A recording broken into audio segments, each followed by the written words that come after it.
आकाशवाणी मुंबई सादर करत आहोत गझल गप्पा. सुप्रसिद्ध गायक भीमराव पांचाळे आणि युवा गायिका भाग्यश्री पांचाळे यांची नेहा खरे यांनी घेतलेली मुलाखत. दर दर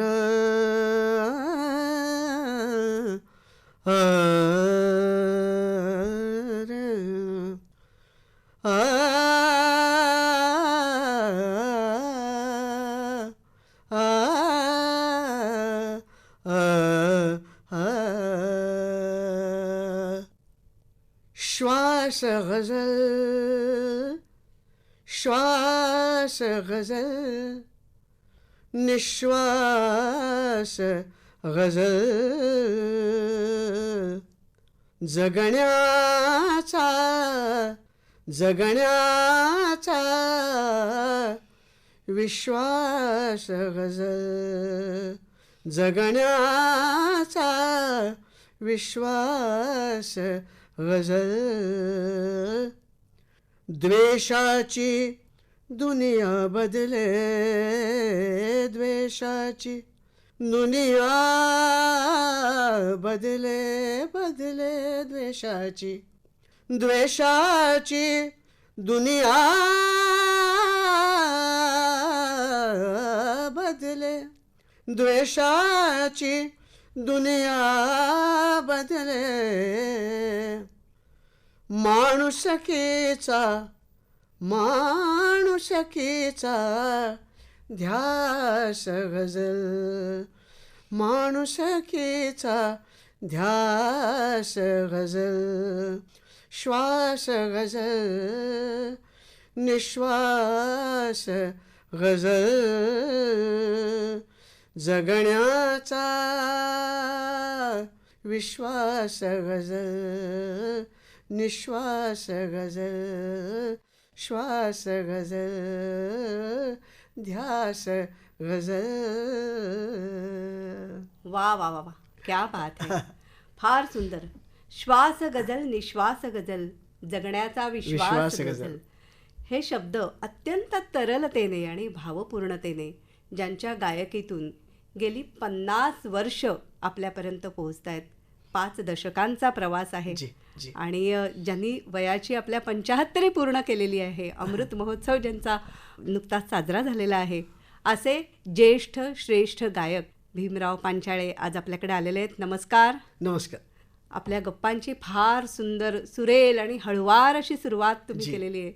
तलम मऊ रेशमी मुलायम असा आपल्या आवाजाचा पोत आणि त्याच्यातनं गझलचे शब्द नेमकेपणाने आमच्यापर्यंत रसिकांपर्यंत पोहोचवण्याची किमया तुमच्या स्वरांमध्ये आहे. फार छान वाटलं. खूप आनंद झाला. सगळ्यात आधी तुमचं महाराष्ट्र शासनाचा गानसम्राज्ञी लता मंगेशकर जीवनगौरव पुरस्कार मिळाला त्याबद्दल मनापासून अभिनंदन करते. खूप आनंद आहे आम्हाला. खूप खूप आभार.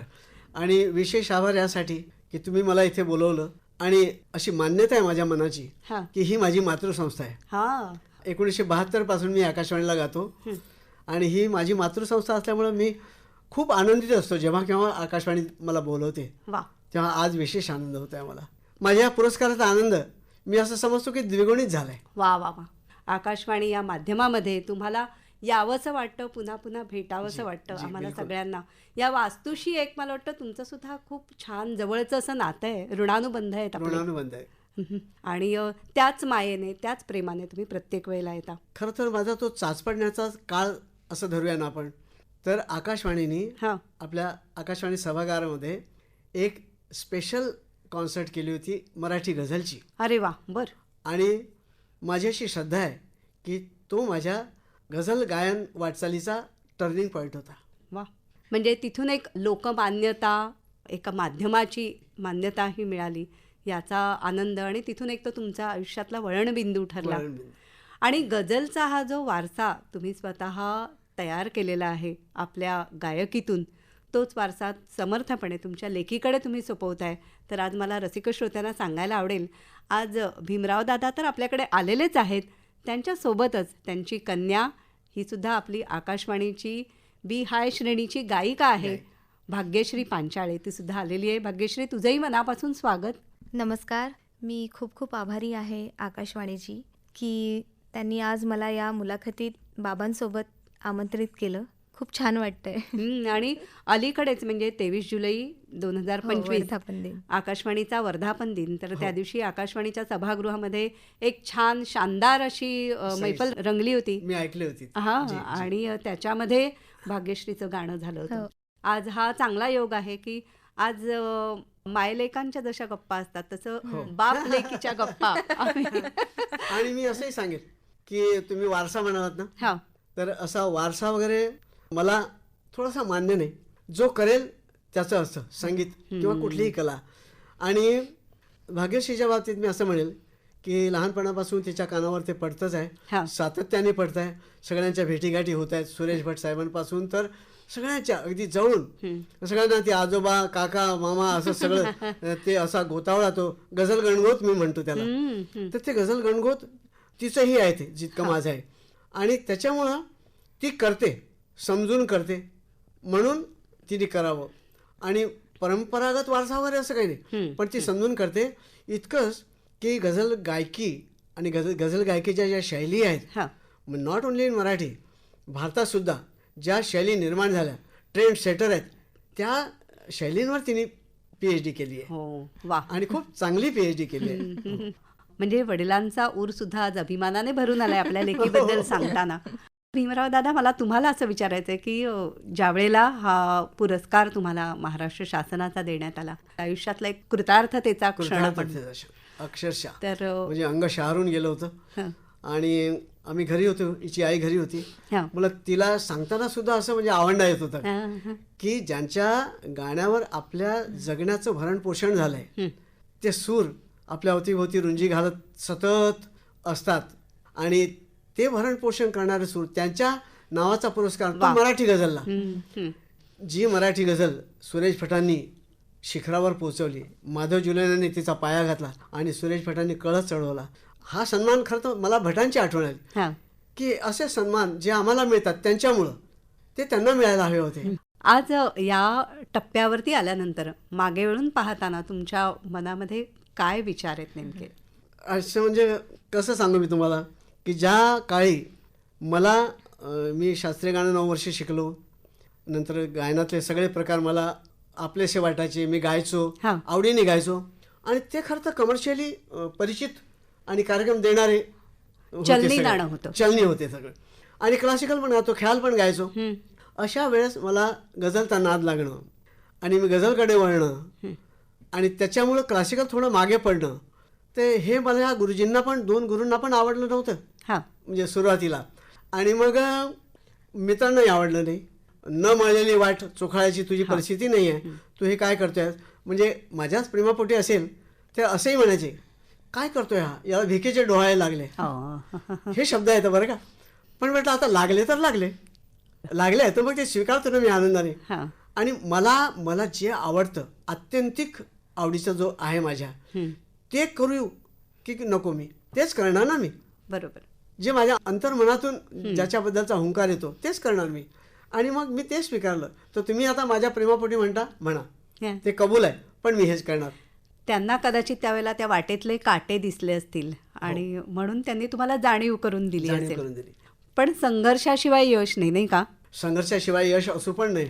जगण्यासाठीचा संघर्ष आणि पूर्णपणे कलेमध्येच आपल्याला उतरायचंय हे त्या काळामध्ये ठरवणं, हेही अमरावतीहून मुंबईमध्ये आलेल्या एका तरुणासाठी कठीण. आष्टगाव, जे 800 लोकांचं गाव, जिथे रेडिओ पण नाही असं गाव, जिथे ऐकायला आईच्या ओव्या, वडिलांची भजने आणि लोकगीतं याच्याशिवाय काही नाही, अशा ठिकाणाहून अमरावतीला येणं. अमरावतीला म्हणजे 7वीत असताना. आणि तिथनं मग हे सगळं जी दालनं आहेत कलेची, ती अशी खुलजा सिमसिमसारखी माझ्यासमोर उघडी होणं आणि काय घेऊ काय नको असं करत करत सगळं ऐकायला मिळायचं. मग गाणं शिकायला सुरुवात करणं, मग गझलचे मुशायरे ऐकायला जाणं, सगळंच करायचं, काय ऐकून काय नको. त्यामध्ये विशेष आवडली ते गझल, मुशायऱ्यामधली गझल. इव्हन तुम्हाला सांगतो उरसामधल्या कवाल्यासुद्धा रात्रभर ऐकायचं. गझलच्या मैफिली व्हायच्या त्या. गमतीने असं म्हणतात की ह्यानी तुझी दिशा ठरवली ते असं. पण मी तर असंच म्हणतो की मी काय करावं आयुष्यात, मी कुठल्या दिशेला जावं, ही माझी दिशाच गझलनी ठरवली, मी काहीच ठरवलं नाही. आणि मग गझलचं जे बोट धरलं त्याच्यामध्ये पहिले तुम्हाला भेटले ते सुरेश भट साहेब. सुरेश भट साहेब भेटले आणि गझलचं बोट मी नाही धरलं, गझलनी माझं बोट धरलं. बरं. आणि कधी धरलं, मी अमरावतीला असताना भटसाहेब एका ठिकाणी एका चौकामध्ये बसायचे. त्यांचा अड्डा होता तो, अमरावतीचेच ना ते. हो हो. मी लहान होतो आणि त्यांचा ते बसले की मग दरबार भरायचा आणि तिथे ते गझला ऐकवायच्या, नवीन केलेल्या जुन्या फरमाईशी काही. आणि मग मी तिथे काय चाललंय, किती लोक जमले आहेत, हा एक भला धिप्पाड माणूस काय ऐकवतो आहे, असं मला कुतूहलाने मी उभं राहायचो. आणि मी 7वी 8वीत असताना, म्हणजे त्या काळामध्ये सुरुवात झाला, पण 9वीत मला जे एक गझल त्यांची ऐकायला मिळाली तिथेच त्या राजकमल चौकातच. बरं. माझ्या आयुष्यामध्ये ज्या गझलचा सूत्रपात झाला माझ्या जगण्यात आयुष्यात, ती पहिली गझल होती. आणि काय गझल होती ती, आठवते? म्हणजे माझं कळण्याचं वय नव्हतं, पण तरी ती अशी अंतर्मनात रुजली आणि ती चक्क मला लख्ख तशीची तशी आठवते. मी तुम्हाला आज म्हणून दाखवणार. जरूर. का ते गरजेचं आहे मला. अगदी.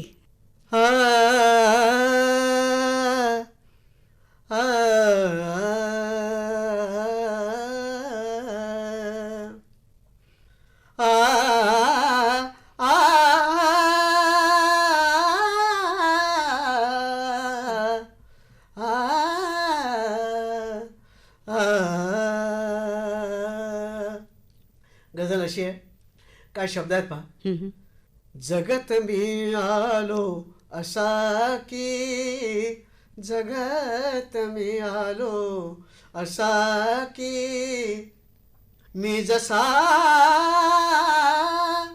जगलोच नाही, जसा जगलोच नाही, जसा जगलोच नाही. एकदा एकदा एकदा तुटलो असा की, एकदा तुटलो असा की, मग पुन्हा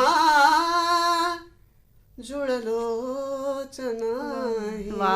जगत मी. एक शेर आहे का, कैकदा कैफात माझ्या, कैकदा कैफात माझ्या, मी विजांचे घोट प्यालो. बर. घोट प्यालो, विजांचे घोट प्यालो, मी विजांचे घोट प्यालो. कैकदा कैफात माझ्या, कैकदा कैफात माझ्या, मी विजांचे घोट प्यालो. पण प्रकाशाला तरीही, पण प्रकाशाला तरीही, हाय मी पटलोच नाही. जगत मी आलो असा, जगत मी आलो असा की. क्या बात. वा वा वा. ही थेट त्या कवीकडनं ऐकायला मिळालेली रचना, आणि काय शब्दांची मजा आहे हो, काय शब्द कळा आहे भटसाहेबांची. वा. सुरेश म्हणतात, वाटले माझं गुणगुणावे ओठ पण झाले तिराहित, सुचत गेली रोज गीते, मी मला सुचलोच नाही. क्या बात आहे. वा. आणि त्यांचा तुम्हाला छान सहवास लाभला ना. खूप वर्ष सहवास, म्हणजे अमरावतीला मिळाला सहवास. नंतर ते नागपूरला गेले. मी नागपूरला नोकरीला होतो तेव्हा नागपूरला माझं काही पोस्टिंग होतं काही वर्ष, तेव्हा ते नागपूरला राहायचे धंतोलीला. नंतर मुंबईला यायचे, तर मग आमचा भेटणं तर बिलकुल लाजमी ठरलेलं. आणि मग आमदार निवास असेल, कुठे गेस्ट हाऊसमध्ये असेल, कुठेही असो, मग सगळे जमायचे आणि मग मैफिलच रंगायची. आणि मग मला काय नवीन केलं, काय चाललंय तुझं, काय काय मला ऐकव. आणि मग ते सजेशन द्यायचे की कुठे काय कमी पडतं, कुठे पॉज घ्यायला. मुख्य म्हणजे गझलमध्ये पॉज हा अत्यंत महत्त्वाचा असतो. शब्दांचे उच्चार आणि पॉज सही जगह पे, बिलकुल योग्य त्या ठिकाणी. आणि ते फार महत्त्व. ते टोकायचे मला, हे बघ हे काय केलंस तू, चुकीचा पॉज आहे वगैरे वगैरे. म्हणजे शाळा एका परीने वडिलकीच्या नात्याने घेणारं असं तुमचं जवळचं माणूस म्हणजे भटसाहेब होते. भाग्यश्री, तुला सुद्धा भटसाहेबांना प्रत्यक्ष भेटण्याची संधी मिळाली? हो, माझा एक किस्सा पण भटसाहेबांनी आहे. एक नाव ठेवलं होतं म्हणजे. हां. त्यांचं जेवण असो, त्यांचं असं दिलखुलास राहणं असो, त्याच्यामध्ये ही त्यांना त्रास द्यायची.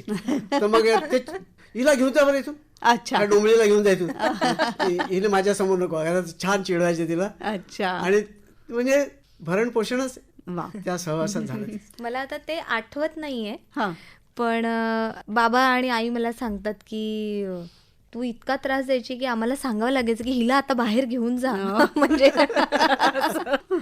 म्हणजे अर्थात तुझं वयही ते कळण्याचं नव्हतं, त्यांची योग्यता कळण्याचं, त्यामुळे त्यांनी पण एक घरातली एक लहान मुलगी अशा तऱ्हेनेच पाहिजे असेल तुला. ते प्रेमानेच म्हणायचे ते. हां. पण अशी माणसं तुलाही बाबांमुळे काही अनुभवता आली असतील. जसं भट साहेब आहेत तसंच इलाही जमादार हे हो, सुद्धा हो. बाबांचे अगदी जवळचे मित्र. एकदम म्हणजे काय म्हणायची माहिती आहे? हां. इली इली काका. इली इली मी काका. खूप लहान होते, म्हणजे माझा एक फोटो पण आहे, मला आठवतोय की मी पाळण्यात आहे आणि इलाही काकाचा फोटो आहे. म्हणजे अच्छा, मी त्याला अगदी अरे तुरे. जन्मली तेव्हा भेटायला आला होता हो. तो, बघायला येईल. हां, हां, हां. तर म्हणजे इतकी लहानपणीची ओळख आहे. मग त्याच्यानंतर आम्ही कुठेतरी गेलो होतो, मला वाटतं आळंदी का कुठेतरी, तेव्हा कशाला गेलो होतो आपण तिथे एकदा? गेलो होतो, आळंदीला गेलो होतो आणि तिथे काहीतरी मला चप्पल पण त्याने नवीन घेतली होती. असं मला बरंच काय काय थोडं थोडं आठवत आहे. पण त्याचबरोबर निळू फुले आजोबा हां. आणि ही सगळी माणसं आमच्या घरी यायची. म्हणजे बाबांचा निदा फाजली, वपू काळे. हो, सगळ्या माणसांना भेटीचा खरंच खूप मोठा एक योग माझ्या आयुष्यात आला. निळू फुले आजोबांचं मी खूप आवर्जून सांगते की ते घरी यायचे, ते राहायचे आणि बाबांच्या तेव्हा काय चर्चा होत असतील त्या चर्चा म्हणजे कशा होत्या की माझी गझल समाजकार्याला, सामाजिक आशयाला जोडून देण्याचं काम निळूभाऊंनी केलं. अच्छा, बरं. हो. सामाजिक संस्थांसाठी कार्यक्रम करणे, त्यांना मदत करणे, म्हणून त्यांच्यासोबत कार्यक्रमाला करणे, अशा त्या चर्चा होत्या. आणि ही मध्ये मध्ये त्रास द्यायची तिथे पण. कारण तेव्हाही मी लहानच होते. आणि हिचं नाव ठेवलं होतं त्यांनी लक्षवेधी. लक्षवेधी. हो. तर मला आठवतं आई ऑफिसला जायची, म्हणजे बाबा आणि आई एकत्रच होते, स्टेट बँकेत होते. पण घरी कोणी आल्यावर बाबा घरी थांबायचे आणि आम्ही तेव्हा मालाडला राहायचो. तर मला आठवतं की बाबा किंवा बाकी कोणी आलेले जे पाहुणे मंडळी आहेत, निळू फुले आजोबा म्हणजे निळू आजोबा, हे असे आईला लसूण वगैरे सोलून देत आहेत की तिला उशीर नको व्हायला आमच्यामुळे. म्हणजे हा सगळा सीन मी आणि राजदत्त बघितलेला आहे. आजोबा. हो, राजदत्त आजोबा आपले सिने दिग्दर्शक, ते सगळे ते तर घरी गीता तुझा, आल्यावर मी देतो फोडणी, हो, जा तू. म्हणजे फोडणी मी देतो पासून इतकं, म्हणजे हे मी लहानपणापासून बघितलेलं आहे. म्हणजे ही सगळी तुमच्या कुटुंबातली माणसं कुटुंबातली असल्यासारखी. माणसं. अगदी अगदी.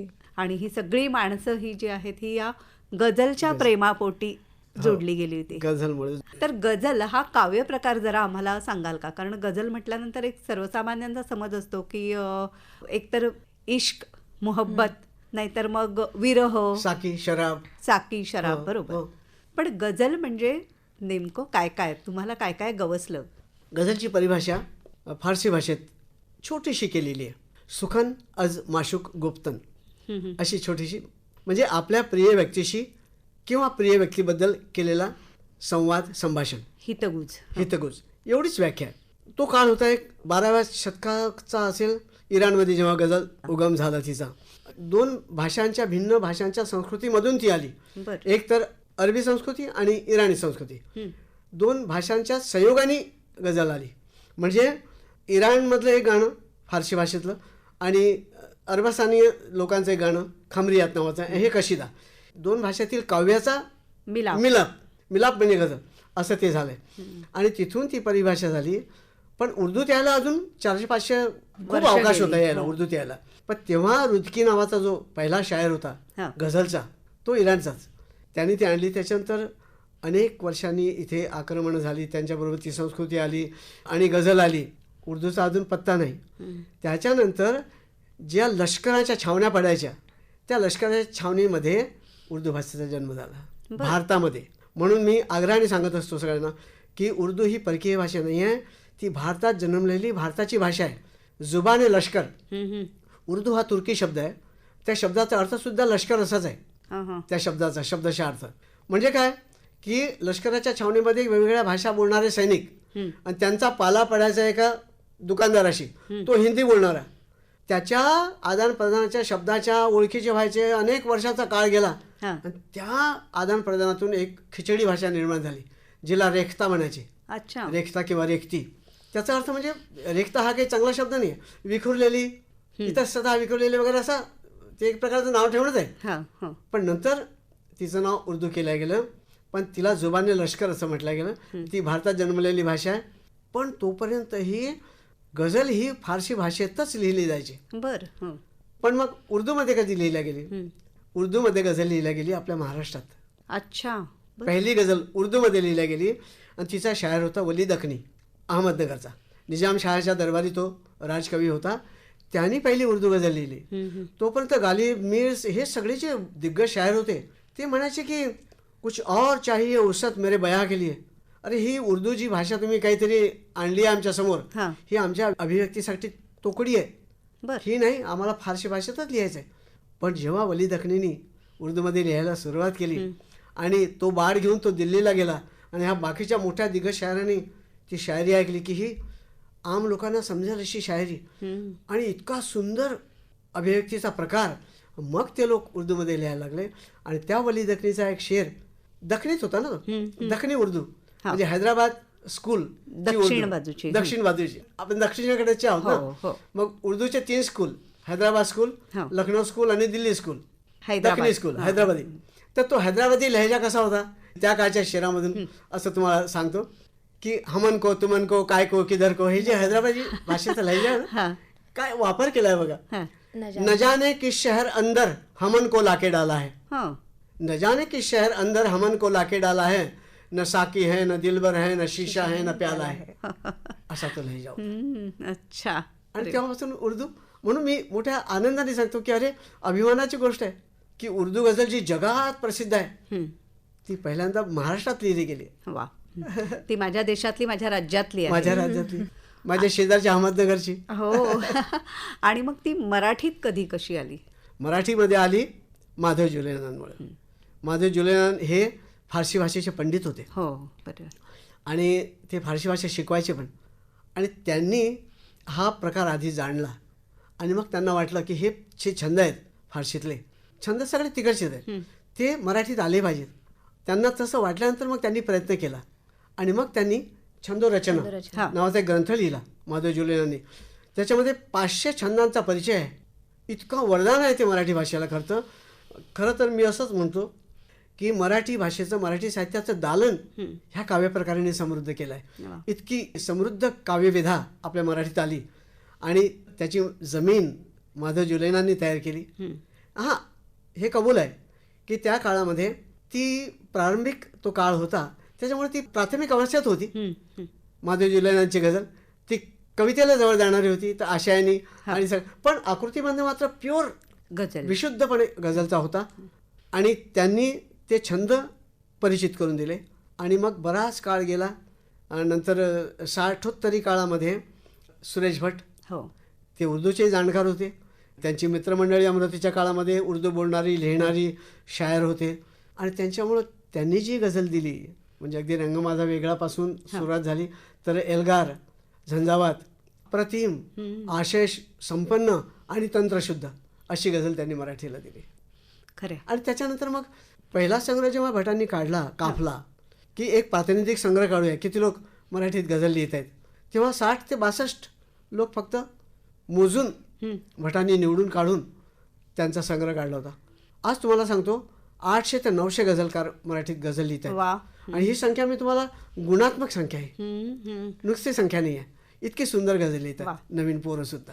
म्हणजे आशादायी चित्र आहे असं. आशादायी कारवा आहे गझलचा, जायचे आहे पुढे, हे मराठी गझल वैभव, न्यायचे आहे पुढे, असा तो कारवा चाललाय. तुम्ही मगाशी छंदांचा उल्लेख केलात, तर काही थोडी झलक आम्हाला ऐकवाल का? हो हो, एखादी गझल आपण उदाहरणार्थ घेऊ की त्याचं मराठीत कसं, त्याचं उर्दूमध्ये त्याची लगावली किंवा त्याचं कसं होईल. तर एक गझल मी गायचो. अंदाज आरशाचा वाटे खरा असावा, बहुतेक बहुतेक माणसाचा तो चेहरा असावा, अंदाज आरशाचा, अंदाज आरशाचा वाटे खरा असावा, हे वजन आहे त्या गझलचं. तुम्ही गायला लागलात ना की हे शब्द आम्हालाही आपोआप ओठावरती येतातच. कारण इतक्या या तुमच्या गझल सगळ्या लोकप्रिय आहेत आणि वर्षानुवर्ष आम्ही ऐकतोय आणि त्यातले शब्द हे आमच्यापर्यंत अगदी अंतरात पोहोचले आणि समाजाभिमुख शब्द आहेत. होय. आणि इतके सोपे आणि असं वाटतं की ते माझ्यासाठी आपलंच आहे. खरे. म्हणजे हे हृदयचे ते हृदय असं पोहोचतं आणि आपल्या जगण्याशी रिलेट होतं, म्हणून भाव निघते. खरे. आता उदाहरणार्थ मी छंदाबद्दल बोलतो तर अंदाज आरशाचा वाटे खरा असावा.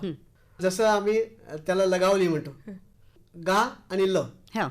ल म्हणजे एक मात्रा, गा म्हणजे दोन मात्रा. 2-1-2-1 गुरु आणि लघु. हा, ते उर्दूमध्ये फारसीमध्ये त्याचं वेगळं परिमाण आहे, तेही सांगतो. आता हा छंद मराठीमध्ये त्याचं नामकरण कसं केलं तर आनंदकंद. हा छंद आनंदकंद आहे. तर अंदाज आरशाचा वाटे खरा असावा, बहुतेक माणसाचा तो चेहरा असावा. आणि लगावली कशी करू आम्ही?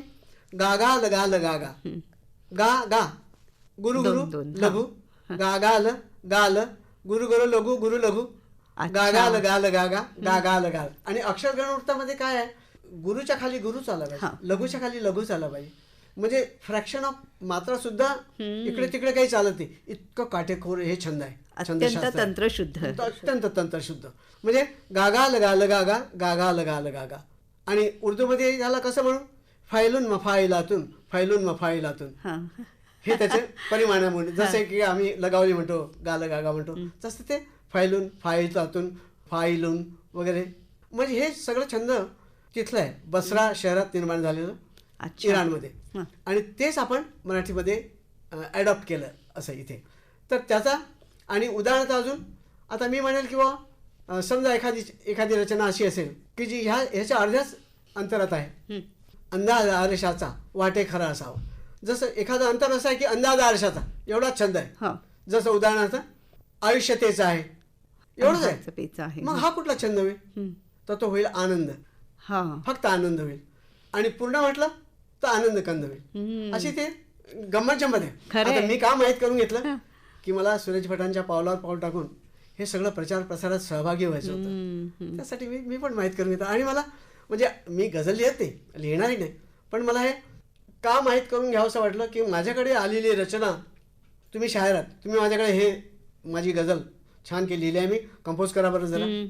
पण मला हे बघितलं पाहिजे की ती गझलच आहे ना, गझल म्हणून देतात खरं, पण गझलच आहे की नाही, याच्यासाठी मी पण माहीत करून घेतलं, अभ्यास केला. मोठी गोष्ट आहे ही की गायकाने सुद्धा ते काव्य नीट तपासून पाहणं हे फार मोठं. आणि बाबा त्याच्यासाठी खूप कार्यशाळा घेतात. तू सुद्धा हजर राहिलीस त्याच्यामध्ये, तू पण सहभागी होते. तुझा अनुभव सांग ना, कुठे कुठे अशा कार्यशाळा झाल्या? अगदी लहानपणापासूनच मी म्हणजे पहिली कार्यशाळा घेतली, त्यात माझे फोटो पण आहेत. म्हणजे अगदी मी लहान होते, ही पण डायरी घेऊन बसायची. पण आता जे बाबा म्हणतायत ना, म्हणजे हे मी शिकले नाही, पण मला आता असं तुम्ही सांगितले ना ओळ, तर मी त्याची लगावली सांगू शकते. माहित नाही कशी, पण ती मी सांगू शकते. म्हणजे बाबाने ज्या अंदाज आरशाचा वाटे खरा असावा, माझ्या लगेच डोक्यात आलं हे म्हटल्याबरोबर, गागा लगा लगा गा, गागा लगा लगा गा. हे काय माहित, कदाचित ते बाळकडू मिळालेलं आहे. बाळकडू. आणि बाबांनी जेव्हा छंदरचना, आनंद कुमार आडेंचं गझलचे छंदशास्त्र हे पहिलं पुस्तक गझल सागर प्रतिष्ठानतर्फे, आमच्या संस्थेतर्फे प्रकाशित केलं, ज्याच्यामध्ये हे सगळे छंद अगदी रीतसर लिहिलेले, त्यांची उर्दू नावं, मग हे सगळं त्याची माहिती थोडक्यात हे सगळं लिहिलेलं आहे. तर याचं प्रूफ रिडिंग बाबा करायचे.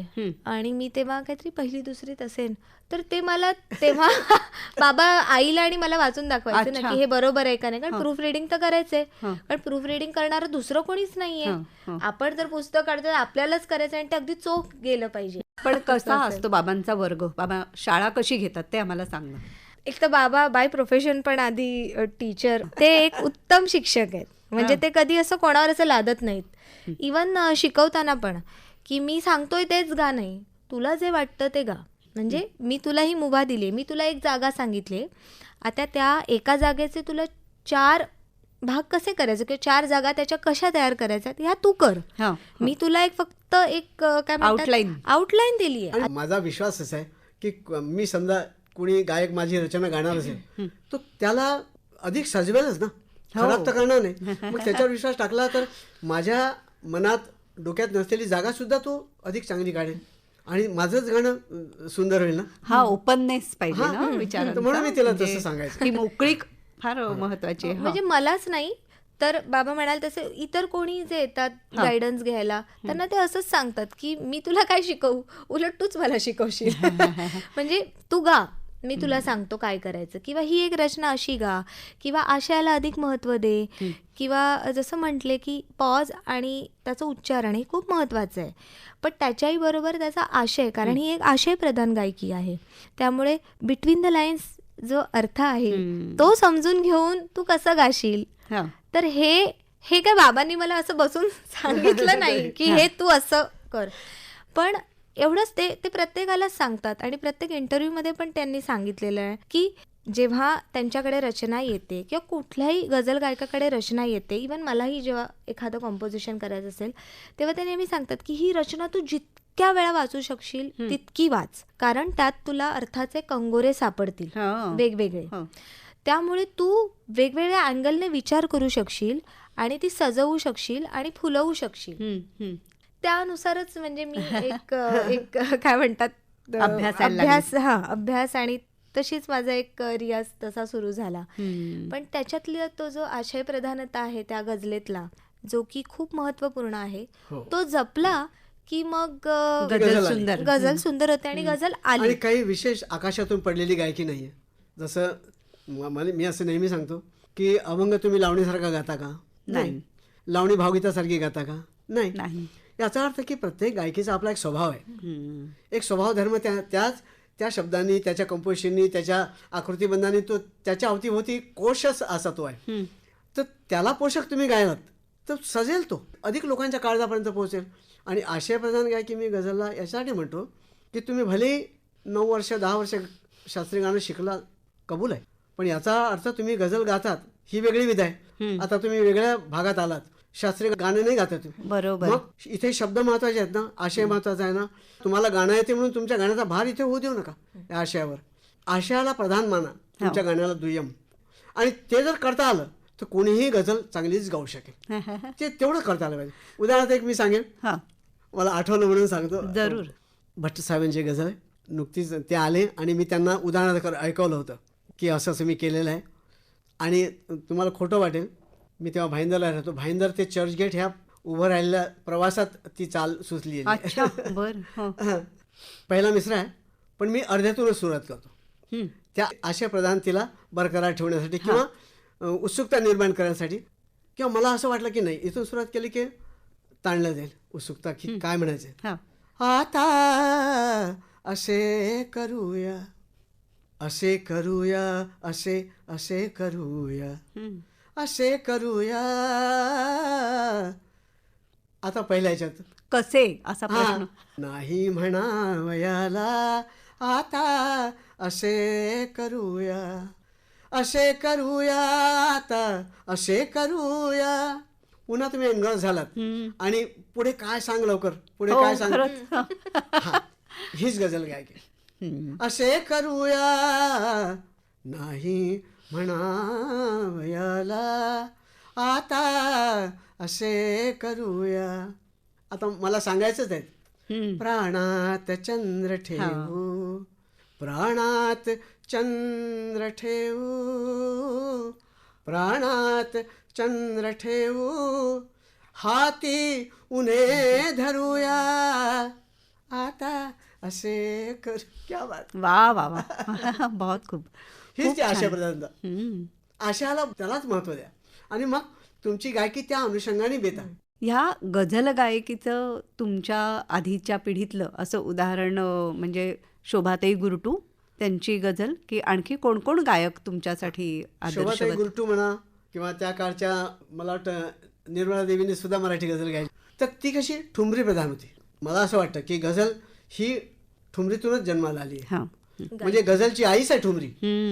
त्यांच्यापासूनच गझलला सुरुवात झाली, गालिबच्या काळापासून सुद्धा. की गझल जेव्हा कोठ्यावर गायला गेली तेव्हा लोकप्रिय झाली, आणि नंतर फकीरांनी गायली तेव्हा लोकप्रिय झाली, अशी एक मान्यता आहे. तर तेव्हा त्या गायच्या तेव्हा शब्दांकडे विशेष लक्ष असायचंच असं नाही, पण त्यांच्या आवाजात अशी कशिश होती.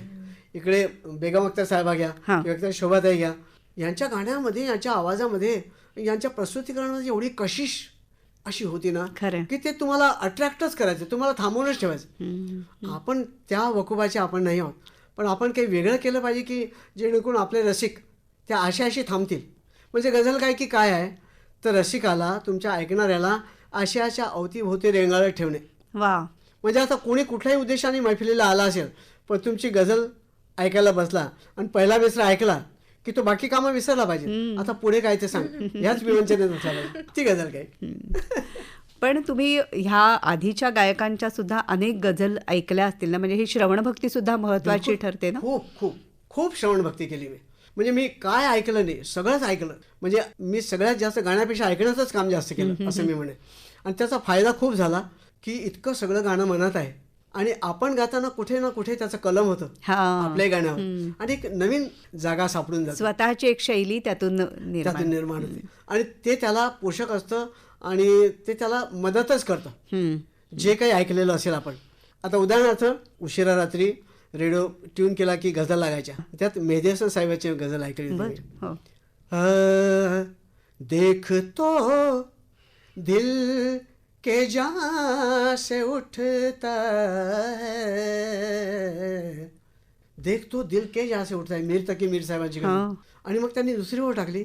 मी खरंच सांगतो तुम्हाला, मी कधीही कोणाच्या सारखं गाणं, कोणाची कॉपी करणं किंवा ही गझल मला आवडते म्हणून प्रस्तुत करणं म्हणजे माझ्या 50-54 वर्षाच्या गझल गायकीच्या वाटचालीत कधी नाही केलं. पण काही ऐकतो सगळ्यांचं, पण प्रस्तुत माझं स्वतःचं जे काही आहे ते करतो. आता ही गझल मी तेव्हा ऐकली तेव्हा मला मिळालेला वस्तुपाठ काय होता ह्या प्रस्तुतीकरणातून मेहदी साहेबांच्या, ते सांगायसाठी मी उदाहरण देतो. देखतो दिल के जहां से उठता है, ये धुआं सा कहाँ से उठता है. आणि संध्याकाळचा आकाशात लाल भडक झालेला आहे आणि कवीनी शायरांनी अशी कल्पना केली आहे की हे लाल भडक आकाश हे आकाश नाहीच आहे, कुठल्या तरी दिल जेला शायराची ही कब्र आहे.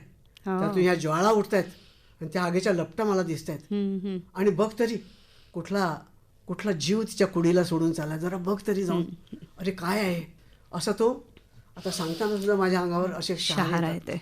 आणि मग त्यांनी हे धुआसा कहा से उठते, ते धुआसा हा शब्द ज्या पद्धतीने त्यांनी उच्चारला आणि त्याला जे स्वर संयोजन केलं त्या धुआसाठी, तर माझ्या नजरेसमोर एक दृश्य उभं राहिलं की एक मेणबत्ती आहे ती विझून टाकली आहे आणि तिचा तो धूर असा आळसावल्यासारखा हवेत असा हळूहळू हळूहळू विरघळतो. ते मी दृश्य बघितलं. मी मनाशी खूणगाठ मांडली की ही आहे शब्दाला, शब्दातील आशयाला स्वरांची ट्रीटमेंट. ती ट्रीटमेंट आपण शिकलं पाहिजे. आणि मी शब्दांचा त्या अनुषंगाने विचार करायला लागलो आणि मला गवसलं काहीतरी. असा तो प्रवास. वा. तुम्ही स्वतः गझल संगीतबद्ध ज्या वेळेला करता त्यावेळेला किती वेळ साधारण लागतो एखादी गझल तुमच्या समोर आल्यानंतर? खूप वेळ लागतो. यासाठी लागतो की ती गझल वाचण्यातच वेळ जातो. एखादी गझल आवडली आणि ती कंपोज करायचं असं ठरलं तर मग मी शायरांना म्हणतो की अरे लेखा, तुम्ही इतका वेळ स्वप्नात सुद्धा वाचणार नाही इतक्या वेळ तुमची गझल मी वाचलेली. कारण का मला त्या छटा मी एकटा गाणारा आणि अनेक माझे ऐकणारे माझे रसिक, तर तुम्ही कसं ऐकाल, तुम्ही या गझल ह्या शेराचा अर्थ तुम्ही कसा घ्याल, एखादा प्राध्यापक असेल तो कसा घेईल, एखादा विद्यार्थी असेल तो कसा घेईल, एखादा कामकरी असेल त्याला आवड असेल तो कसा घेईल. जगण्याशी रिलेट होणं आहे ना हे. तर मग हे रिलेट होणं कोणाचं वेगवेगळं असेल ना, सगळ्यांचं सारखं असणार. हेच तर काव्याचं बहुआयामित्व आहे. तर ते कसं असेल यासाठीचा माझा इतका विचार. आणि मी तुम्हाला सांगतो माझ्या एकूण गझलांची संख्या इतकी कमी आहे की इतक्या वर्षाच्या माझ्या कार्यकलापामध्ये इतक्या कमी गझला. त्याच्यामुळे की मला चाल बांधायलाच खूप उशीर लागतो. त्याच्यामुळे त्या चाल बांधता मी हा जो विचार माझा चालतो आणि मग असं पुलंनी म्हणून ठेवलं की त्या शब्दांच्या अवतीभोवतीच कुठेतरी ती चालही असते आणि मग ती कधी येऊन तुमच्या मनातून ती प्रत्यक्षात आली तुम्हालाही कळत नाही. इतकं तुम्ही त्याला मनन चिंतन इतकं करा तुम्ही त्याचं की ते तुम्हाला गवसलं पाहिजे. मग रागाचा वेगळा विचार करावा लागत नाही, कधी कधी करावा लागतो पण बहुतांश वेळ करावाही लागत नाही. ते स्वर त्या आशयाला धरून, त्या शब्दातील आशया धरून असे येतात आणि सांगतात की मी आहे, आता घे, मला घे. अशी एखादी गझल आम्हाला ऐकवाल का आता? एक कोरोना काळामध्ये कंपोज केली होती गझल. आणि मी असा विचार केला होता, हे असंच कोरोना काळामध्ये आम्ही गावी अडकून पडलो होतो आणि हिचं बाळ लहान होतं कबीर, जवळजवळ 9-10 महिने अडकून पडलो लॉकडाऊनमध्ये. आणि मग छंद काय तर आलेल्या रचना आहेत त्याला वाचून काढणे आणि कुठेतरी नदी किनारी जाऊन झाडाखाली बसून अरे वा. पहाडाच्या तिकडे आमचं सातपुडा पहाड गावाला तिथे जाऊन असं बसायचं, चिंतन करायचं. आणि एक रचना अशी आली आणि मी विचार केला की अरे आपण म्हातारा होणारच आहोत, एजिंग फॅक्टर आहे, वय वाढणार, म्हातारा होणार. पण मग हे जे म्हणतं म्हातारं काय होऊ नये, आपली स्वप्न म्हातारी होऊ नयेत. स्वप्नांनी तरुणच राहायला पाहिजे आपल्या. आणि तरुण असण्याचं आपलं एक परिमाण आहे, एक आकडा ठरवलेला आहे, पण तसं असलं पाहिजे. ती गझल मी कंपोज केली होती आणि ह्या माझ्या मुलीनी ती गझल माझ्याकडून ढापली. अच्छा. आता बाबा ही तुझी नाही आहे आता. आणि शब्दप्रधानता, आशयप्रधानता, चालीचा तो एक बाज, ह्या अनुषंगाने तिने पण चांगली ती गायली आहे. म्हणून मी असं म्हणेल तुमच्या वतीने की ते तिने हो, मग तिच्याच कडून ऐकायला आवडेल अगदी. वाड्याची एक गझल लिहिणारी देवगड वाडा, माधुरी चव्हाण जोशी. काय लिहिते पोरगी, तुम्ही तिला सांगा बघायला. अगदी. गाते. आणि त्याआधी मला बाबांनी 4 ओळी दिल्या होत्या की रुबाई म्हणून तू हे गा, कारण हे गायल्यावर त्या गझलला एक पुष्टी मिळेल आणि ती अजून गझल खुलेल, मजबूत होईल. कारण एकतर ही छोट्या बेहरची गझल आहे आणि छोट्या बेहरची गझल जी थोडीशी लांबीला कमी असते आणि ती थोडीशी गातानाही लिहितानाही मे बी आणि गातानाही थोडीशी मुश्किल असते, कारण त्याचा आशय लगेच संपतो, म्हणजे असा अगदी फार लांब नसतो. तर ती गा असं, म्हणजे त्या 4 ओळी गा. तर विद्यानंद हाडके म्हणून आहेत आर्वीचे, त्यांच्या त्या 4 ओळी आहेत, मी त्या गाते आणि मग म्हटलं ऐकवते. नक्की, जरूर. आ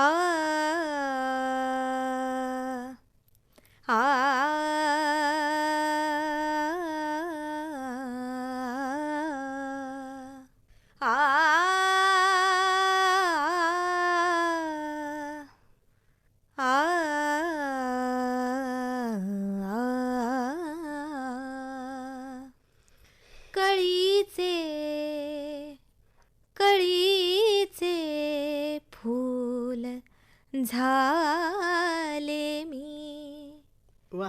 फुलांचा हार झाले मी, जराशा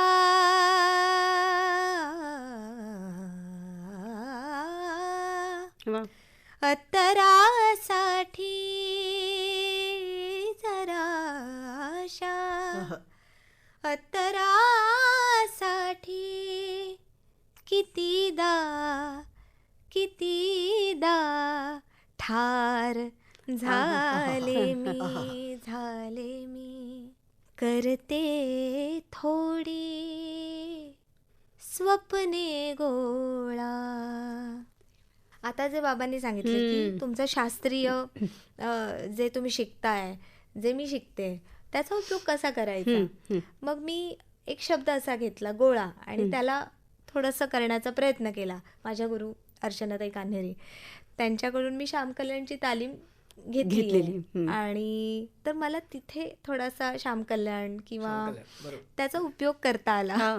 करते थोडी स्वप्ने गोळा, गोळा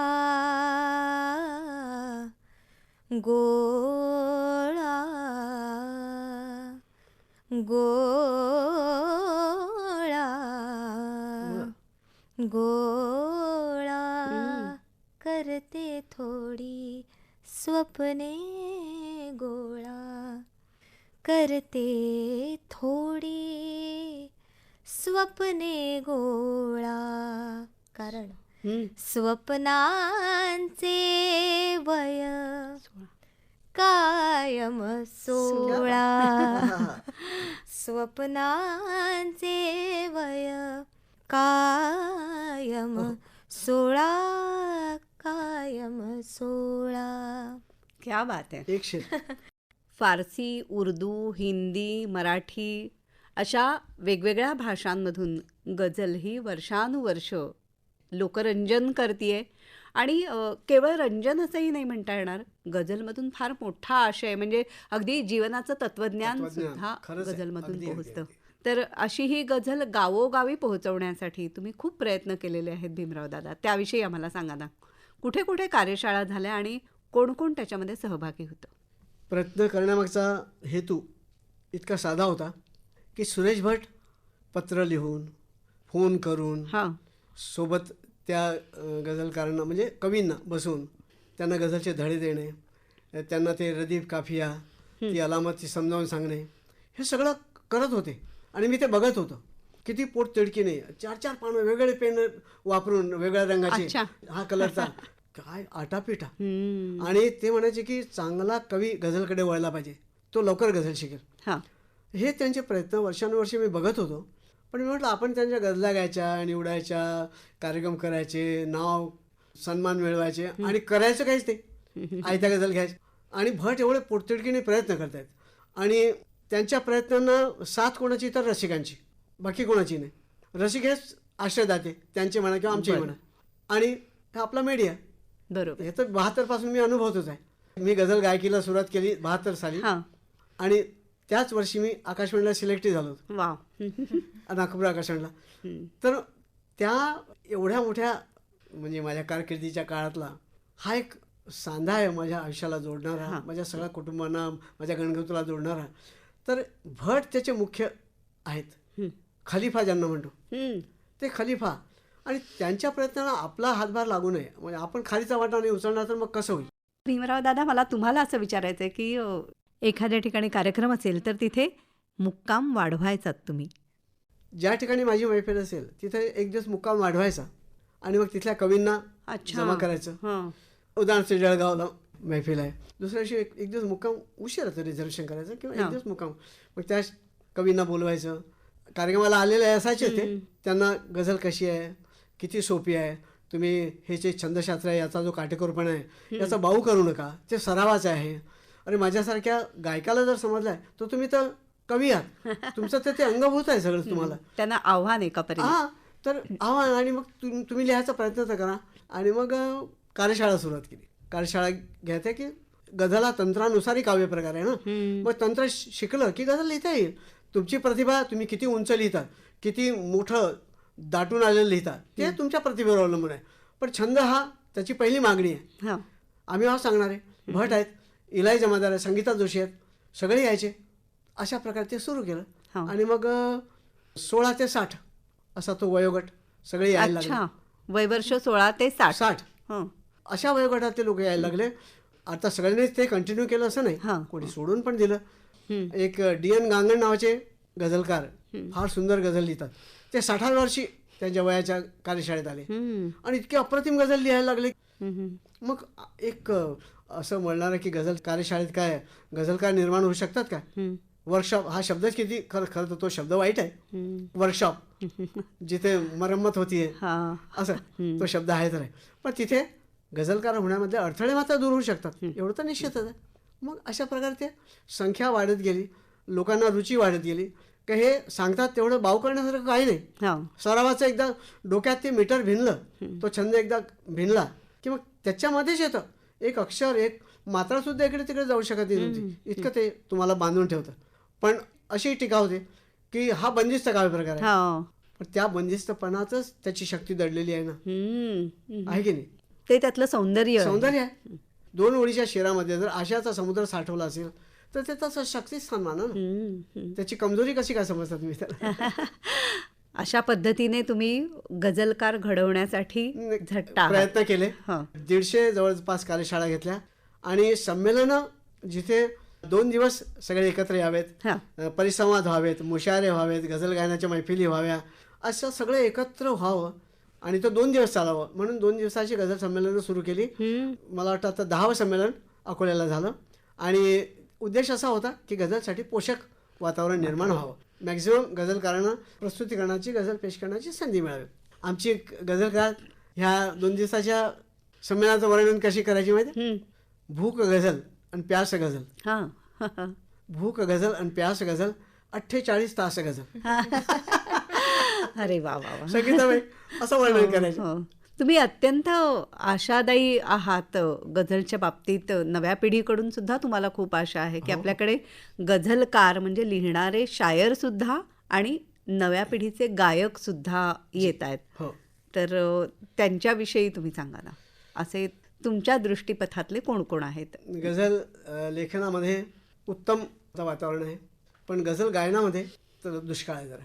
तर आम्ही जेव्हा कार्यशाळा घेतो तेव्हा दोन्ही फॅकल्टीचे लोक असतात, गाणारी असतात आणि लिहिणारी असतात. आणि संमेलनामध्ये जवळजवळ प्रत्येक संमेलनामध्ये 40 गझल गायक, जो कोणी गाण्याचा प्रयत्न करतो त्याला बोलवायचं, त्याला गझल निवडून द्यायची, त्याला त्याची चाल प्रसंगी बांधून द्यायची, हे सगळं करायचं. आणि त्याच्याकडून आता बाबा रे, ऑडियन्स उत्तम आहे, दाद देणारा ऑडियन्स तयार आहे, आता तू प्रस्तुत कर आणि तू तुझी गझल पेश कर, असं सगळं वातावरण द्यायचं. पण होतं काय की ते त्या वेळेपुरतं ते चांगलं करतात आणि पुढे काही काळ चालवतात ते नंतर विसरून जातात. आणि गाजराच्या पुंगीसारखं हे करायचं तेही करायचं, मग असं काहीच नाही होत. अशा प्रकारे त्याच्यासाठी माझं एक स्वप्न होतं गझलचं गुरुकुल असावं, पण ते आता अधूर आहे सध्या तरी. होईल पूर्ण. बरोबर. म्हणजे गझल जर जिवंत राहायची असेल तर मुळात चांगलं कसदार लेखन व्हायला हवं आणि त्याचप्रमाणे चांगल्या सुरातून ते लोकांपर्यंत पोहोचायला हवं. एकटा भीमराव पांचाळे किंवा मूठभर माझ्यासारखे जे करणारे असतील, म्हणजे जेन्युइनली करणारे, तेवढे कमी पडणार, बरोबर, तेवढे पुरेसे पडणार आहे. आणि आता काय झालंय की इन्स्टाचा जमाना आहे, सगळं बिलकुल 1-1.5 मिनिटात जे काही असेल ते काय ग, तू सुद्धा त्याच पिढीची आहेस भाग्यश्री, तर काय रिझल्ट सांगशील? ओरिएंटेड. हो, आजकाल असं झालंय की 60 सेकंद त्याच्यामध्ये तुम्ही दाखवा, लोकांना तेवढाच पेशन्स आहे. आणि बघा ना तुम्ही, आता मूवीज पण आपले 3-3 तासाची जी नाटकं आहेत तीही 2 तासावर आली आहेत आता. तर ठीक आहे, हे आपण म्हणूया काळानुसार आपल्याला बदललं पाहिजे, पण मला असं वाटतं काळानुसार आपण चांगलंही दिलं पाहिजे लोकांना, आणि चांगलं ऐकतात लोक. माझे अनेक असे मित्र आहेत, मैत्रिणी आहेत, ज्या खूप छान लिहितात आणि त्यांचे मुशायरे किंवा त्यांचे कार्यक्रम खूप छान अगदी हाऊसफुल जातात आणि तरुण पिढी येते ऐकायला. तर मला असं वाटतं जर तरुण पिढी येते तर आपण त्यांना चांगलं ऐकवलं, सशक्त काहीतरी ऐकवलं, तर नक्की ती जी विधा आहे ती पुढेही जायला म्हणजे त्याला एक वाव मिळेल पुढे जाण्यासाठी. म्हणजे ती तिकडे स्थगित होणार नाही किंवा ती संपणार नाही, गझली संपणार नाही, ती पुढे जात राहील. तर मला वाटतं चांगलं देत राहिलं पाहिजे आणि त्याच्यासाठी चांगलं घेत राहिलं पाहिजे.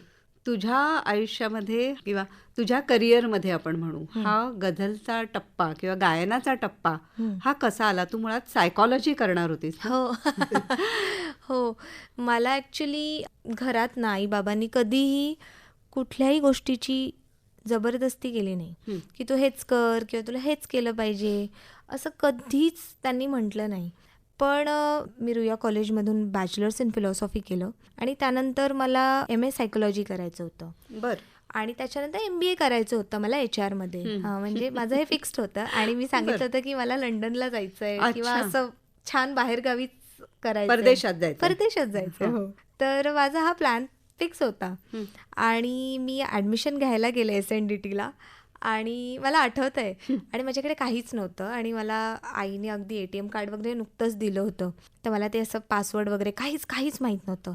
तर त्यांनी सांगितलं की ॲडमिशन तर झालं, तर आता पुढच्या वर्षी तुला ट्राय करायला म्हणजे लागेल. म्हणजे मास्टर्सला नाही मिळाली सायकोलॉजीला. म्हटलं ठीक आहे, चल काहीतरी कोर्स वगैरे करूया, तसा मी विचार करून बाहेर निघाले. आणि निघताना मी लिफ्टने येण्याऐवजी जिन्याने आले आणि SNDT पण असंच आकाशवाणीसारखाच भुलभुलई आहे. तर मी अशी खाली येत होते आणि म्युझिक डिपार्टमेंट, संगीत विभाग दिसला मला आणि मी म्हटलं चला डोकावूया काय चाललंय असं. तर म्हणून मी डोकावलं तर मॅम बसलेल्या, त्यांनी एकदम हटकलं. मला वाटलं काय असेल काही नसेल. त्यांनी कौन है तर मी आपलं म्हटलं क्या रिक्वायरमेंट होती है मास्टर्स करने के लिए, कारण तेव्हा माझं जे विशारद लागतं क्वालिफिकेशन किंवा BA लागतं, BA म्युझिक, तेही नव्हतं किंवा एखादी ग्रेड लागते आकाशवाणीची तीही नव्हती माझ्याकडे. तर मी म्हटलं असं चाचरत विचारलं की काय असतं क्वालिफिकेशन, काय लागतं. ते म्हणाले की किसको लेना है ॲडमिशन. मैं म्हटलं नहीं मुझे ही लेना था पर मेरा कुछ भी नहीं है मतलब ऐसा. तर त्या म्हणाल्या क्या किया है, विशारद वगैरह हुआ है. म्हटलं नहीं, चलो गाओ थोडा. असं म्हणजे काय माहित त्या मला का गा म्हणाल्या किंवा काय, कॅज्युअली. तर मी गाऊन दाखवलं. आवाज तो अच्छी है, कोई घर पे कोई गाता है असं वगैरे विचारलं. आणि तेव्हा नीरा ग्रोवर मॅम HOD होत्या आणि संगीता बापट मॅम ज्या आता HOD आहेत. तर मग मी सांगितलं की असं असं आहे आणि बाबांचं नाव सांगितलं. अच्छा तू त्यांची मुलगी आहेस का वगैरे असं झालं. जेव्हा फॉर्म लेके आओ, फॉर्म फिलअप करो. म्हटलं अरे बापरे हे काय झालं आत्ता थोड्या वेळात. तर मी फॉर्म घेतला वरून आणि मी फॉर्म भरला आणि बाकीची प्रोसेस ते म्हणाले उद्या कर, शेवटचा दिवस आहे तर शेवटची तारीख आहे, तू आत्ता आधी फॉर्म भर. मी फॉर्म भरला, आईला फोन केला, आई मला ATMचा पासवर्ड सांग, कसे काढायचे पैसे एकदा सांग, विसरले. तर आई म्हणाली का, कशाला हवंय, शॉपिंग वगैरे करू नको. म्हटलं नाही मी शॉपिंग वगैरे नाही करत आहे, मी म्युझिकला ऍडमिशन घेतेय. म्युझिकला ऍडमिशन घेते म्हणजे आई पण. म्हटलं आई तू मला पटकन सांग, ते बंद होतंय, कारण अगदी 5 वाजता बंद होतं आणि 4:30 वगैरे वाजले होते. तर ते तसं माझं ऍडमिशन झालं आणि ती माझी आयुष्यातली इतकी सुंदर वर्ष होती, 2 वर्ष. म्हणजे आम्ही जे काही म्हणजे एन्जॉय केलंय गाणं, आणि मला काही येत नव्हतं हे मला माहित होतं की मला येत नाहीये, मला शिकायचंय. पण मैत्रिणी अशा मिळाल्या, प्राध्यापक सगळे असे मिळाले की त्यांनी मला खूप मदत केली. आणि ते नेहमी म्हणायचे गाताना की तुझं ना गाणं असं गझलसारखं वाटतं. मला काय कळायचंच नाही गझलसारखं म्हणजे काय वाटतं, गझल म्हणजे काय वाटतं, म्हणजे लाईट अंगाचं वाटतं का काय वाटतं एक्झॅक्टली, काहीही कळायचं नाही. मी छान मार्काने पास झाले आणि त्यात मग माझं शास्त्रीय गायन अजून व्यवस्थित सुरू झालं. माझ्या पहिल्या गुरु अपूर्वाताई गोखले त्यांच्याकडे, आणि मग मला अर्चनाताई भेटल्या, मग शुभा जोशी. मी त्यांच्याकडे मग ठुमरीचं शिक्षण आता घेते. तर हे सगळं माझ्या आयुष्यात येत गेलं आणि त्याच्यात मला असं ह्या शास्त्रीय गायनाचा उपयोग मला ह्या गझल गायकीत झाला. म्हणजे मला एक मार्ग मिळाला ना की शब्दांना कशी ट्रीटमेंट द्यायची, बाबांनी म्हटल्याप्रमाणे तो एक मार्ग मला थोडासा मोकळा झाला आणि अशा प्रकारे मी त्या गायकीकडे वळले.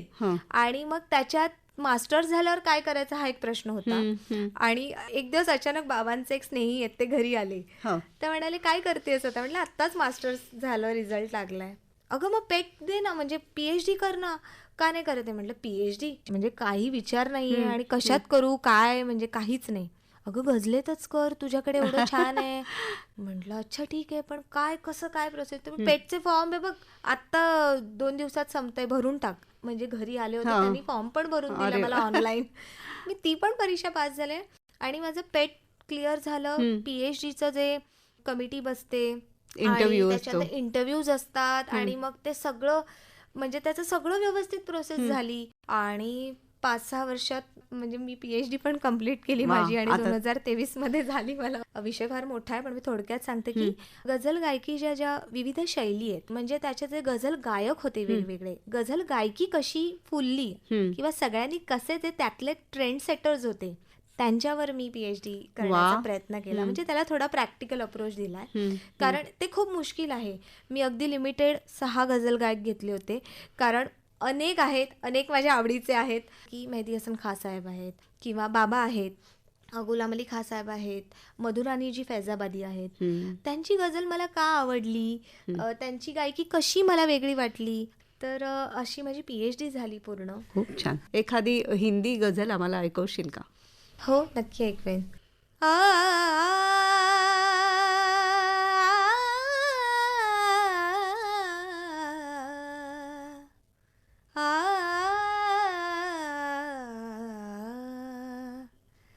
हमारे बाद हमारे बाद हमारे बाद हाले गम सुनाने कौन आएगा, हमारे बाद हाले गम सुनाने कौन आएगा, हंसाने तो सब आएंगे, हंसाने तो सब आएंगे, रुलाने कौन आएगा, हमारे बाद हाले गम सुनाने कौन आएगा. किती सुंदर. काहीही साथ नसताना इतकं सहज तुम्ही दोघंही गाताय, सादर करताय. खरंच आज म्हणजे असं मनाला कानांना तृप्ती देणारं असं काही आम्ही तुमच्याकडून ऐकतोय. फार छान वाटतंय.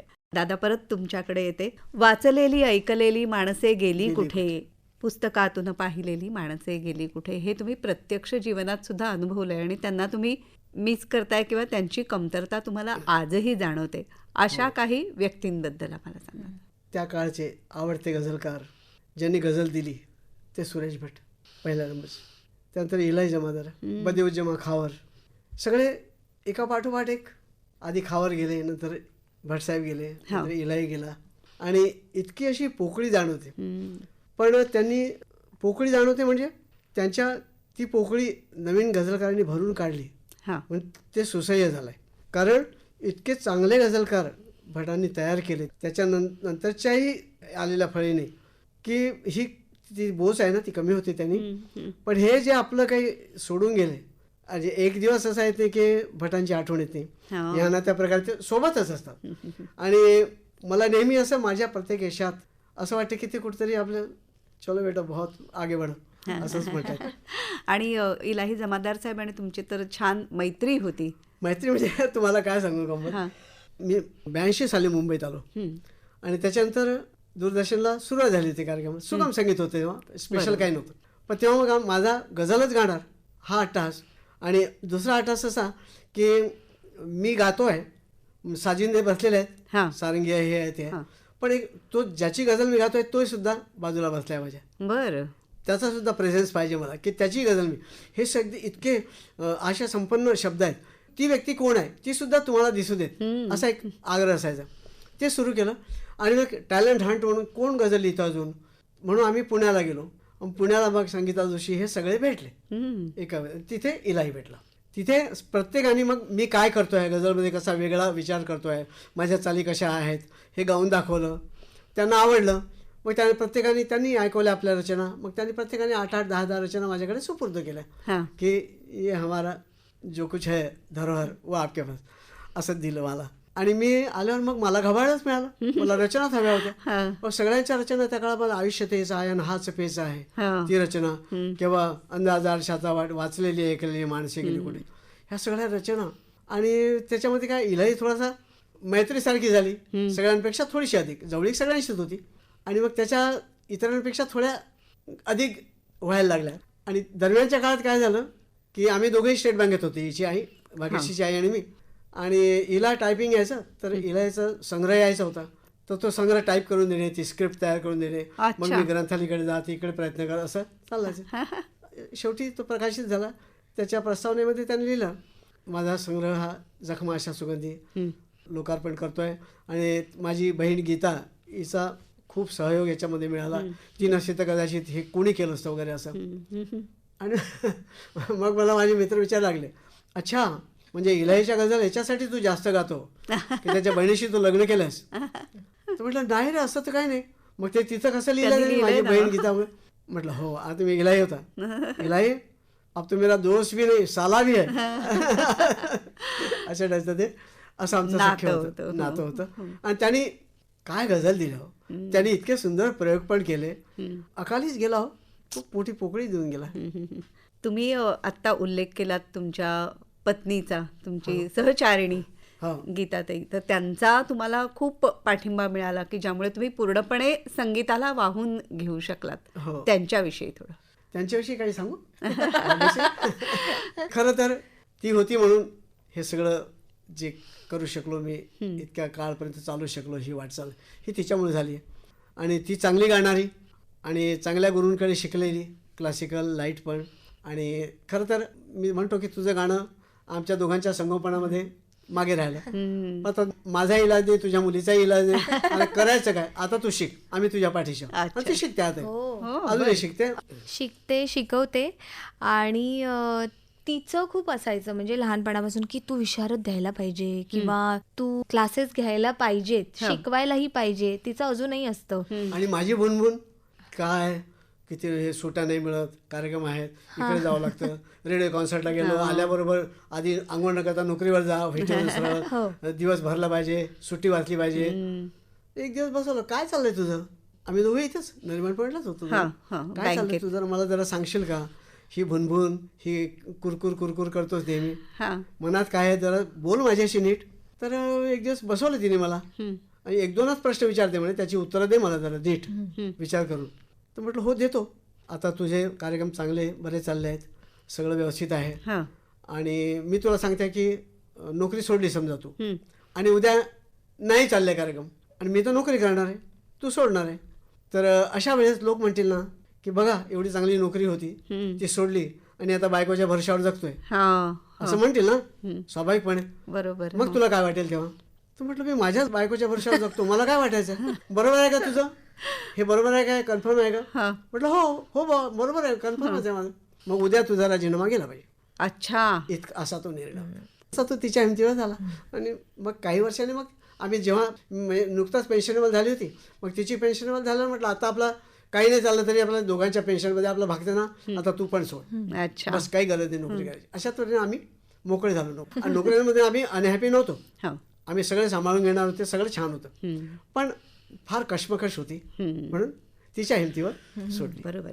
कसं आहे की आर्थिक गणित सुद्धा सांभाळायचं असतं आणि संगीतातले हा ताल मात्रा आणि हे सगळं सुद्धा सांभाळायचं. हाही ताल आणि तोही तालच. तर तो सगळा समतोल सांभाळून तुम्ही तो निर्णय दोघांनी मिळून घेतला आणि त्याच्यामध्येच तुम्ही भाग्यश्रीचं संगोपनही चांगल्या प्रकारे करू शकलात. आईचा सगळ्यात मोठा वाटा म्हणजे प्रत्येक गाण्याच्या मैफिलींना घेऊन जाणं, मोठ्या मोठ्या कलाकारांच्या, म्हणजे उस्ताद राशीद खान साहेब असू देत किंवा आपले पंडित भीमसेन जोशीजी असू देत. हे जे संस्कार आहेत जे कधीच आपल्या सबकॉन्शियसमध्ये कधी जातात कधी आपल्यात उतरतात ते कळत नाही, ते तेव्हा रुजले की कॉन्सर्ट्सला घेऊन जाणं किंवा तिकडे जाऊन तर मी कदाचित झोपायचे बऱ्याचदा बाबांच्या मैफिलीत, तर मी झोपायचे आणि खायचे. खरंच आता माझा मुलगा तेच करतो. तुझा संसारही पुन्हा तू संगीतातल्याच व्यक्तीबरोबर करतेस. हो, माझा नवराही रमाकांत गायकवाड, तो उत्तम शास्त्रीय गायक आहे. ठुमरी गायकी त्याची एक वेगळी ओळख आहे त्याने दिलेली आणि खूप छान अगदी रियाजी आहे तो. एक बारकीशी गोष्ट तिला सांगत आलो आम्ही की आपण कलावंत होऊ की न होऊ हा नंतरचा प्रश्न आहे, पण आपण चांगलं माणूस झालं पाहिजे हे आधी लक्षात ठेवायचं. त्याच्यामुळं आपण कधीही कोणाचा पान उतारा होईल आपल्याकडून, कोणाला दुखावलं जाईल, नाही आपण चांगलं करू शकलो तर ठीक आहे असू दे, पण वाईट कधी झालं नाही पाहिजे. खुश झाले पाहिजे आपल्या बोलण्याने, आपल्याशी बोलण्याने, आपल्याशी संपर्क ठेवल्याने, असं वागायचं. त्याच्याचमुळे हे सगळं जे आज फुलार्थ दिसत आहे हा त्याचाच परिभाग आहे. इतकं गणगोत जोडलं गेलं, गझलचं गणगोत म्हणतो मी त्याला. भीमराव दादा, आता नवीन रचना तुमच्या आणि 2 भाषांचं मिश्रण असलेली गझलसुद्धा तुम्ही केली आहे असं ऐकलंय, तर त्याविषयी थोडंसं. एक कलावंत गात असतो आणि अनेक ऐकत असतात, त्याच्यामुळं त्यांना ते मोनोटोनस वाटू नये, कंटाळवाणं होऊ नये किंवा अरे हा तेच तर पण आपला जावा, यासाठी पण मी काही प्रयोग केले. मग हे द्वैभाषिक गझल असेल, नाट्य गझल असेल, किंवा काही नवीन कंपोजिशन असेल, संवादी गझल असेल, असं सगळं मी करत गेलो. त्याच्यामध्ये विचार करत गेलो. जणू कोकणातल्या एका शायराची गझल नाणेवाडेकरांची, ती वाचल्यावर मला वाटलं की अरे याचा आत्मा तर नाट्यसंगीताचा आहे आणि आकृतीबंध गझलचा आहे. अच्छा. मग या दोघांना एकत्र कसं आणायचं? मग नाट्य गझल तोच बाज गझलला बरकरार ठेवून आपण असं कंपोज करायचं की दोन्ही वाटले पाहिजे. आता तुम्ही असं सांगितल्यानंतर उत्सुकता निर्माण झाली, काय आहे?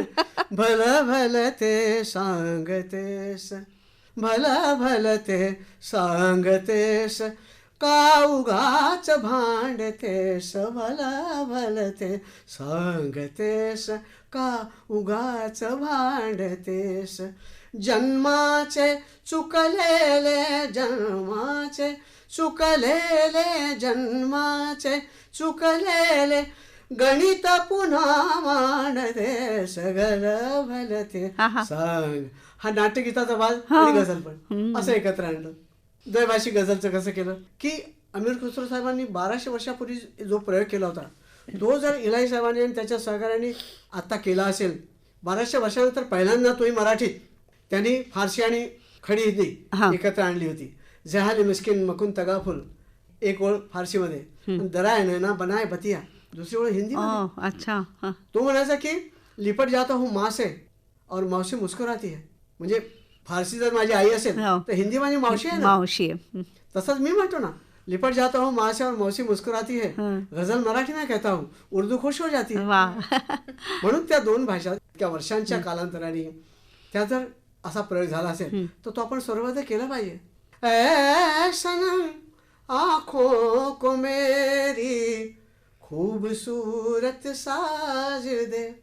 उर्दू भाषेतला मिसरा. ही ओळ उर्दू भाषेत आहे. 2 भाषा वेगळ्या, 2 भाषेची शब्दसंभार वेगळा, 2 भाषांचे यमक वेगळे, पण तरी जेव्हा ते काव्यात येतात तेव्हा बेमालूमकडे मिक्स होतात. कशी मिसळून जात आहे एकमेकांमध्ये, जणू फुलं वेगवेगळे आहे पण धागा एक आहे असं ते. तर तो प्रयोग ऐ सनम आँखों को मेरी खूबसूरत साज दे.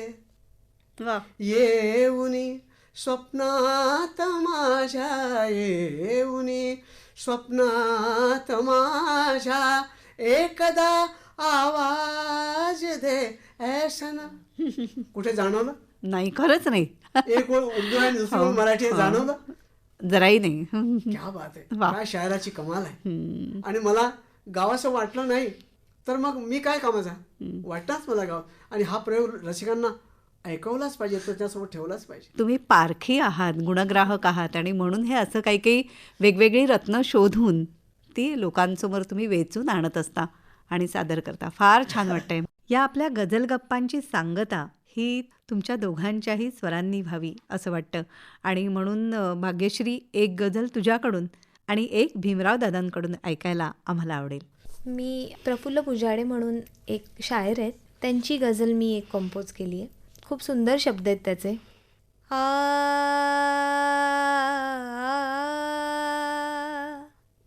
आ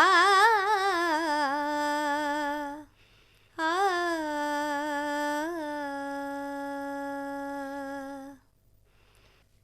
कळले न पापण्यांना, पापण्यांना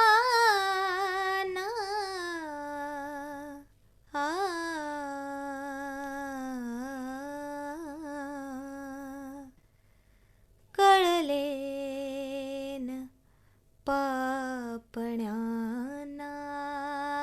कळले न पापण्यांना. आसू कसे गळाले, कळले न पापण्यांना. आसू कसे गळाले, हृदयात फक्त माझ्या, हृदयात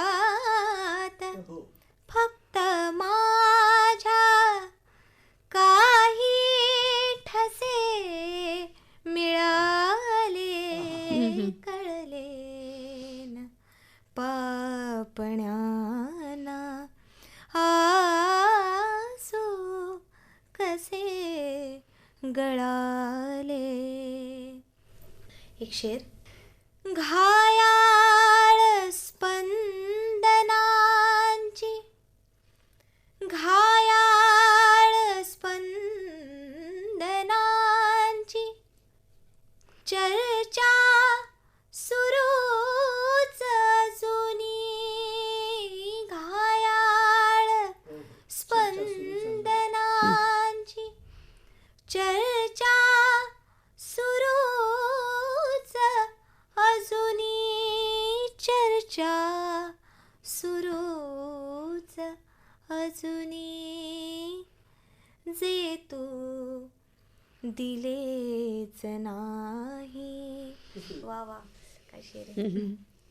जे तू दिलेच नाही, मजला कसे मिळाले.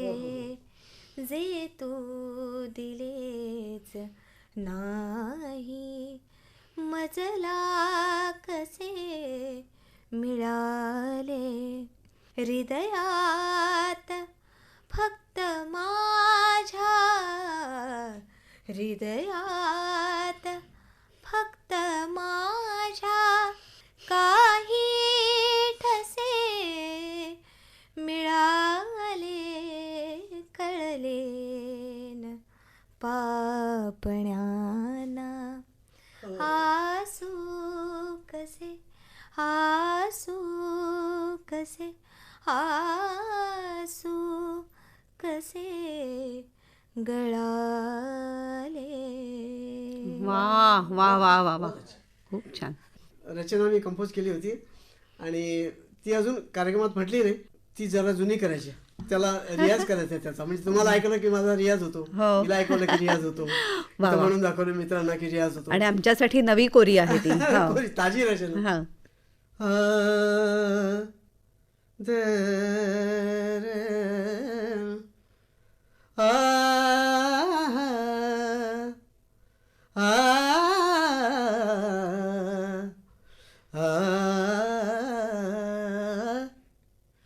तुझे अंदाज चुकल्याचा, तुझे अंदाज चुकल्याचा तुला, तुझे अंदाज चुकल्याचा तुला अंदाज आला ना, आला ना, आला ना तुला अंदाज आला ना, तुझे अंदाज चुकल्याचा तुला अंदाज आला ना, तुझे कोणीच नसल्याचा, तुझे कोणीच नसल्याचा तुला अंदाज आला ना, तुझे अंदाज चुकल्याचा तुला अंदाज आला ना, आला ना.